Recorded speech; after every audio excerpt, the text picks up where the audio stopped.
Hello students and friends, जैसा कि आपको पता है उपसह संयोजक यौगिक फर्स्ट केमिस्ट्री का 9वां चैप्टर और साथ में बीएससी सेकेंड ईयर का ये उपसह संयोजक यौगिक चल रहा है। और मैंने आपको 2 मॉड्यूल अब तक दिए, वो आपको कैसे लगे? अच्छे लगे होंगे ज़रूर, और आप भी अच्छे होंगे। बिल्कुल मैं समझता हूँ कि आप बिल्कुल खुशनसीब होंगे। और माँ पीताम्बरा केमिस्ट्री यूट्यूब चैनल की तरफ से आपका हार्दिक स्वागत करता हूँ।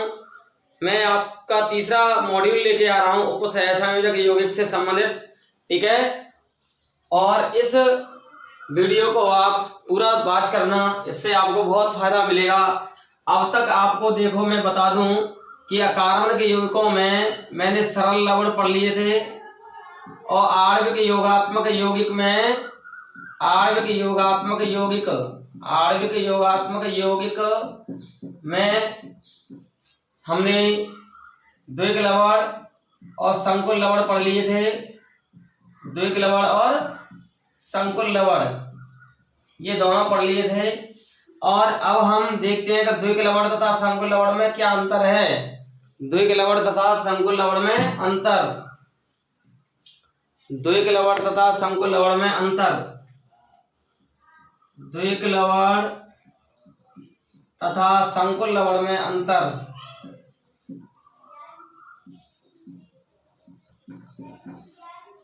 द्विक लवण तथा संकुल लवण में अंतर देखेंगे तो देखिए द्विक लवण कैसे बनता है।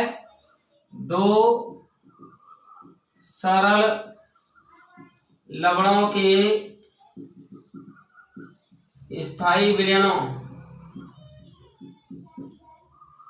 के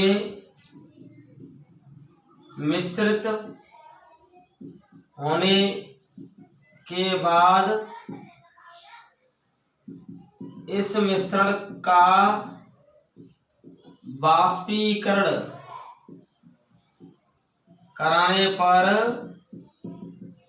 निर्मित आणविक योगात्मक यौगिक क्या कहलाते हैं? द्विक लवण कहलाते हैं। द्विक लवण कहलाते हैं, ठीक है। और इसमें क्या होगा? 2 से अधिक सरल लवणों के स्थायी विलयनों के मिश्रण का वाष्पीकरण क्या कराना है? वाष्पीकरण एवं क्रिस्टलीकरण। वाष्पीकरण एवं क्रिस्टलीकरण करने पर निर्मित आणविक योगात्मक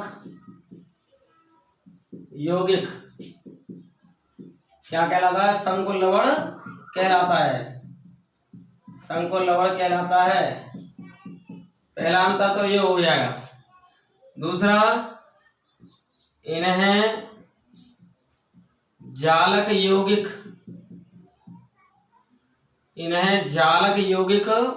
लैटिस कंपाउंड भी कहते हैं। इन्हें जालक यौगिक लैटिस कंपाउंड भी कहते हैं। और इन्हें उपसह संयोजक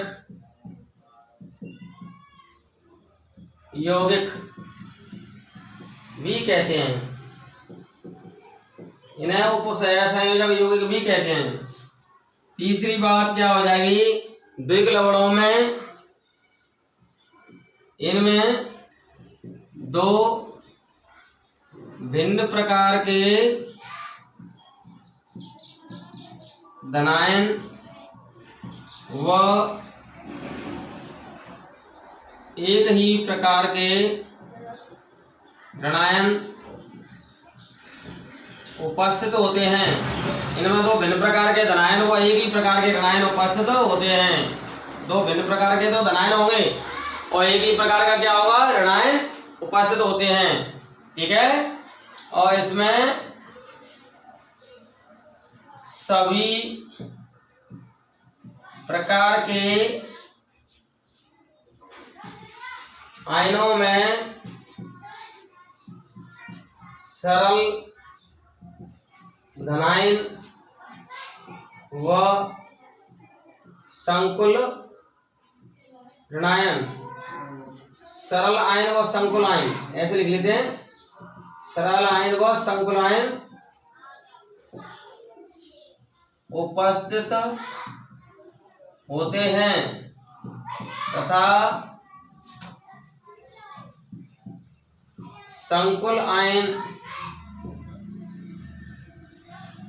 जरूर उपस्थित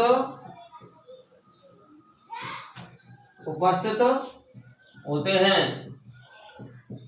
संकुल आयन जरूर उपस्थित होगा। ये संकुल आयन चाहे तो संकुल धनायन हो सकता है या संकुल ऋणायन हो सकता है, ठीक है। कभी कभी इसमें ये कंडीशन बनती है, क्या कंडीशन बनती है कि एक तो सरल धनायन प्लस संकुल ऋणायन हो सकता है, ठीक है, संकुल यौगिक में। दूसरी कंडीशन क्या बनती है कि संकुल धनायन प्लस सरल ऋणायन हो सकता है, ठीक है। तीसरी बात, दोनों ही संकुल हो सकते हैं, संकुल धनायन प्लस संकुल ऋणायन, संकुल धनायन प्लस संकुल ऋणायन भी हो सकते हैं। आगे बात समझ में। तो संकुल लवणों के वियोजन पर निम्न प्रकार के आयन प्राप्त होते हैं। ये संकुल लवणों के वियोजन पर निम्न आयन बनते हैं। संकुल लवणों के वियोजन पर निम्न आयन बनते हैं। सरल धनायन प्लस संकुल ऋणायन, संकुल धनायन प्लस सरल ऋणायन, संकुल धनायन प्लस संकुल ऋणायन, मतलब इस टाइप के आयन बन सकते हैं। तो ये तीसरे टाइप का अंतर हो गया। चौथे टाइप का अंतर देखेंगे तो ये द्विक लवण ठोस अवस्था में क्या होता है, ठोस अवस्था में द्विक लवण स्थायी तथा गलित व जलीय अवस्था में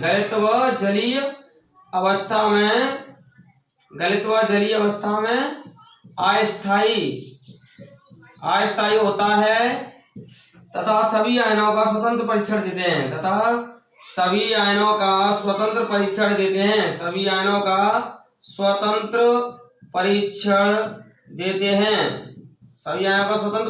हैं, ठीक है। और ये देखेंगे संकुल लवण ठोस एवं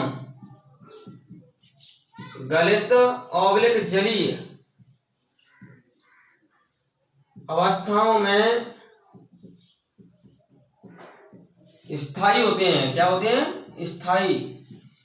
ये स्थायी होते हैं दोनों अवस्था में, ठीक है, ठोस अवस्था में और जलीय अवस्था में, दोनों में ही स्थायी होते हैं। तो ये आपके 4 अंतर हो गए, ठीक है। और सभी आयनों का स्वतंत्र परीक्षण नहीं देते, सभी आयनों का स्वतंत्र परीक्षण नहीं देते हैं, सभी आयनों का स्वतंत्र परीक्षण नहीं देते हैं, ठीक है। तो ये 4 प्रकार के अंतर मैंने आपको बताए, चारों प्रकार के अंतर आपको समझ में आ गए होंगे, ठीक है। ये सभी आयनों का स्वतंत्र परीक्षण नहीं देते। संकुल लवण ठोस एवं गलित दोनों अवस्थाओं में स्थायी होते हैं तथा सभी आयनों का स्वतंत्र परीक्षण नहीं देते। ओके, इसका स्क्रीनशॉट ले सकते हैं आप। You are ready? ठीक। अब हम बात करते हैं कि एक उदाहरण से समझ सकते हैं। किससे? एक उदाहरण से। कल मैंने एक उदाहरण आपको बताया होगा कि क्या कारण है फेरस साइनाइड FeCN का होल ट्वाइस Fe2+ तथा Cn- का स्वतंत्र परीक्षण देता है। ठीक है, ये मैंने क्वेश्चन बताया था। इसी तरह से एक और क्वेश्चन देता हूं। FeCl3 अपने जलीय विलयन में Fe3+ का स्वतंत्र परीक्षण देता है, परंतु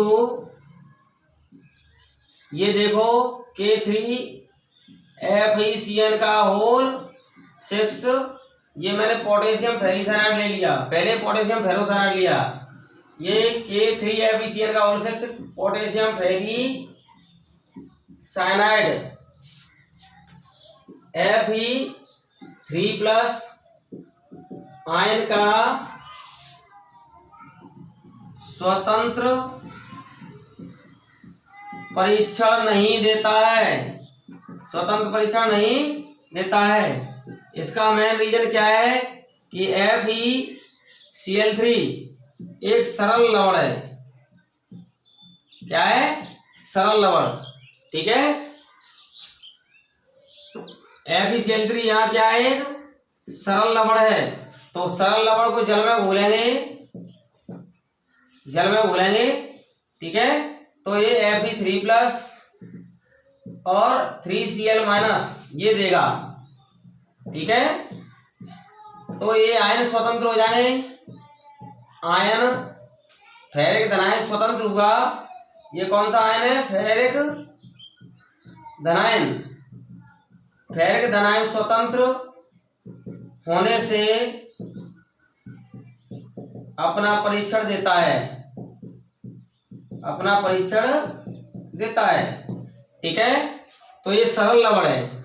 इसके स्थान पर द्विग लवण भी लेते तो भी अपने जलीय विलयन में वो सभी आयनों का स्वतंत्र परीक्षण देते हैं। अभी द्विग लवण का भी उदाहरण देख लेते हैं।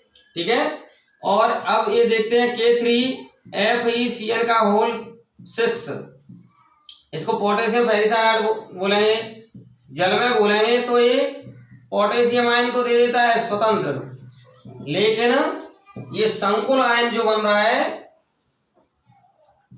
FeCN का होल 6, इसके ऊपर 3-, ये संकुल ऋणायन बन रहा है फेरिसाइनाइड ऋणायन, फेरिसाइनाइड ऋणायन, ये संकुल ऋणायन बन रहा है।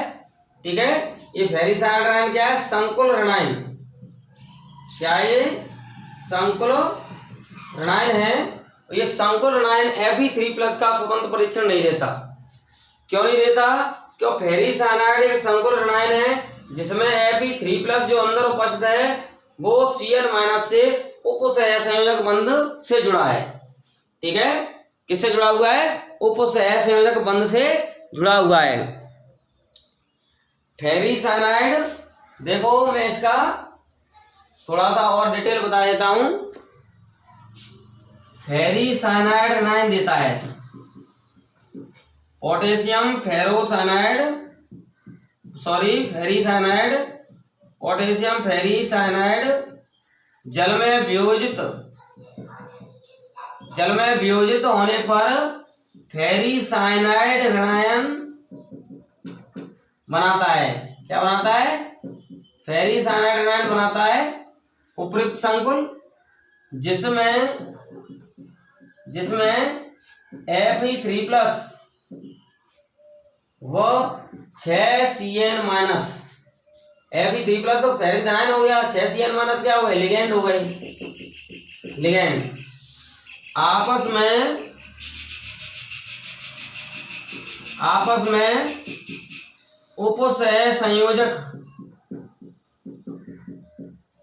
उपसहसंयोजक बंध से जुड़े रहते हैं, जो टूटते नहीं हैं, जो टूटते नहीं हैं।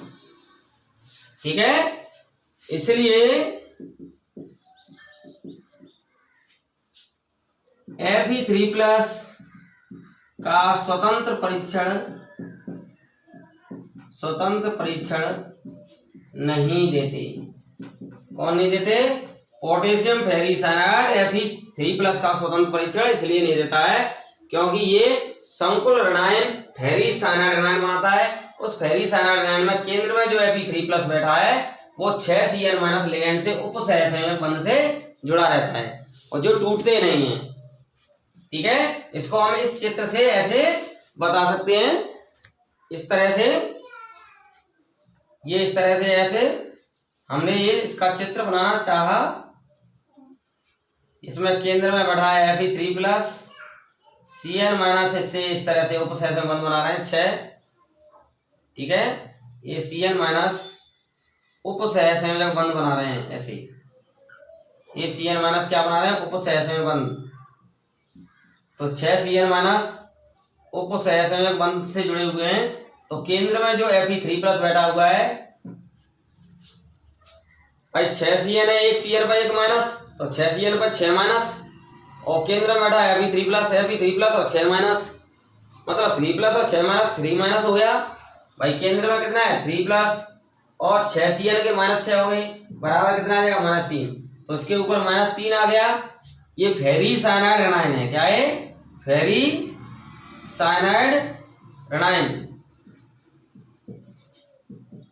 तो पोटेशियम फेरिसाइनाइड के वियोजन से फेरिसाइनाइड ऋणायन संकुल ऋणायन बनता है जिसमें Fe3+ 6Cl- लिगैंड से उपसहसंयोजक बंध से जुड़े रहते हैं जो टूटते नहीं है, इसलिए Fe+3 का स्वतंत्र परीक्षण नहीं देते। ओके, तो समझ में आ गया होगा कि क्या कारण है? फेरिक क्लोराइड Fe3+ का परीक्षण देता है लेकिन पोटेशियम फेरिसाइनाइड Fe3+ का परीक्षण नहीं देता।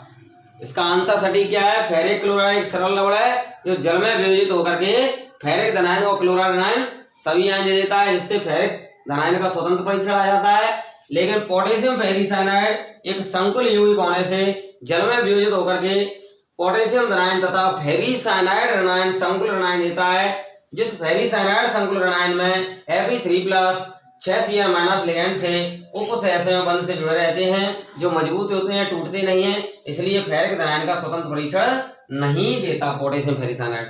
ओके, ये आपको क्वेश्चन समझ में आ गया होगा। इसके बाद ऐसे ही हम द्विक लवण ले लें। एक क्वेश्चन मैं आपको देता हूं जिसको आप स्वयं सॉल्व करेंगे। ये वाला FeSO4 डॉट NH4 का होल ट्वाइस NH4 का whole twice SO4 dot 6H2O। ठीक है, ये क्वेश्चन दूसरा है। इसको हम मोहर लवण कहेंगे। मोर लवण, मोहर सॉल्ट। अपने जलीय विलयन में Fe2+ का स्वतंत्र परीक्षण देता है, परंतु K4FeCN का होल 6। अब ये यहाँ पर पोटेशियम फेरोसाइनाइड है। पोटेशियम फेरोसाइनाइड अपने जलीय विलयन में Fe2+ फेरस धनायन का स्वतंत्र परीक्षण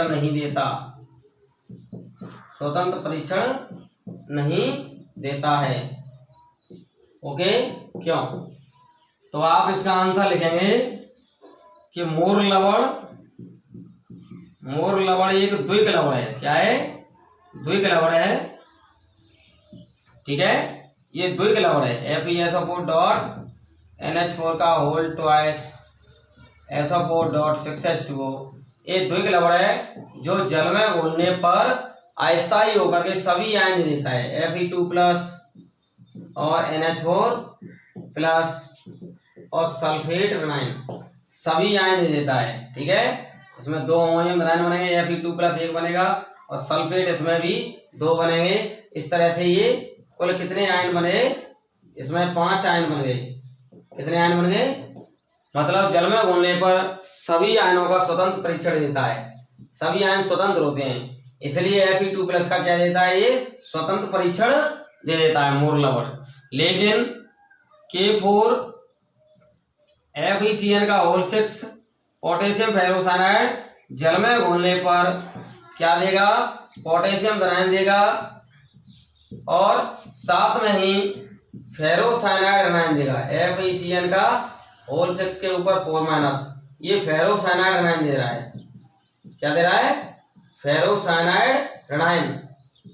और फेरोसाइनाइड आयन के अंदर एक संकुल ऋणायन है। ये फेरोसाइनाइड आयन क्या है, एक संकुल ऋणायन है। और संकुल ऋणायन के अंदर जो Fe2+ है, जैसे 6- के हो गए, उसमें से 4 घटा दो, तो अंदर जो Fe2+ है, इसके अंदर क्या है, Fe2+, वो Fe2+ 6Cl- से उपसहसंयोजक बंध से जुड़ा हुआ है, जिससे वो मजबूत हो जाएगा, टूटेगा नहीं, इसलिए Fe2+ का स्वतंत्र परीक्षण नहीं देता। तो सटीक आंसर क्या रहेगा, मोर लवण अपने जलीय विलयन में फेरस आयनों को स्वतंत्र कर देता है, इसलिए स्वतंत्र परीक्षण देता है। परंतु पोटेशियम फेरोसाइनाइड अपने जलीय विलयन में संकुल ऋणायन फेरोसाइनाइड आयन देता है, जिसमें Fe2+ 6Cl- से उपसहसंयोजक बंध से जुड़ा होने से वो बंध मजबूत होता है, टूटता नहीं है, इसलिए Fe2+ स्वतंत्र नहीं होने से स्वतंत्र परीक्षण नहीं देता। ओके, तो ये आपको क्वेश्चन आपको समझ में आ गया होगा। इसके बाद हम नेक्स्ट चलते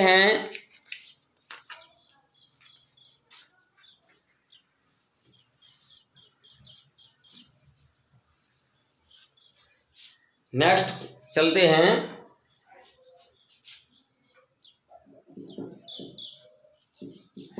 क्या होता है जब CuSO4 व अमोनिया के विलयन का वाष्पीकरण एवं क्रिस्टलीकरण कराते हैं। तो आंसर क्या बनेगा, CuSO4 ये और अमोनिया के इसमें 4 अणु जुड़ेंगे, ठीक है, ये लिक्विड है, और इसका वाष्पीकरण क्रिस्टलीकरण कराएंगे तो Cu के साथ NH3 के 4 लिगेंड जुड़ जाएंगे, ठीक है। इसको हम ऐसे भी लिख सकते हैं CuSO4.4NH3, और अथवा करके हम इसको ऐसे लिख सकते हैं CuNH3 का होल 4SO4। तो संकुल यौगिक बनता है, क्या बनता है, आंसर क्या होगा, संकुल लवण बनता है, ठीक है। क्या बनता है, संकुल लवण। ये संकुल लवण है CuSO4 और 4NH3। यहाँ पर कॉपर की जो संयोजकता है वो कितनी है, 2 है, तो 2 संयोजकता होने से 4 NH3 इसमें जुड़ जाएंगे। देखो ध्यान रखना, Cu की वैलेंसी यहाँ 2 है, तो 2 होने से इससे कितने लिगेंड जुड़ेंगे, 4। धातु धनायन की जो संयोजकता होती है उससे ज्यादातर से दोगुनी संख्या में लिगेंड जुड़ते हैं, ठीक है। तो यहाँ 4 NH3 इससे जुड़ जाएंगे कॉपर से, तो इस तरह से बड़े कोष्ठक में बंद हो जाएगा और सल्फेट बाहर हो जाएंगे, तो ये संकुल लवण बन गया। इसका नाम क्या होगा, क्यूप्रामोनियम सल्फेट, ठीक है। ये एक संकुल लवण है, क्या है, संकुल लवण। ओके, आगे वाली कल की जो वीडियो होगी उसमें हम लेके आएंगे उपसहसंयोजक यौगिकों की शब्दावली। क्या लेके आएंगे, उपसहसंयोजक यौगिकों की शब्दावली लेके आएंगे, ठीक है। और उस उपसहसंयोजक यौगिकों की शब्दावली को जरूर आप पढ़ना। ये वीडियो आपको अच्छी लगी हो, इस वीडियो को like, comment, share and subscribe जरूर करना। Okay, bye.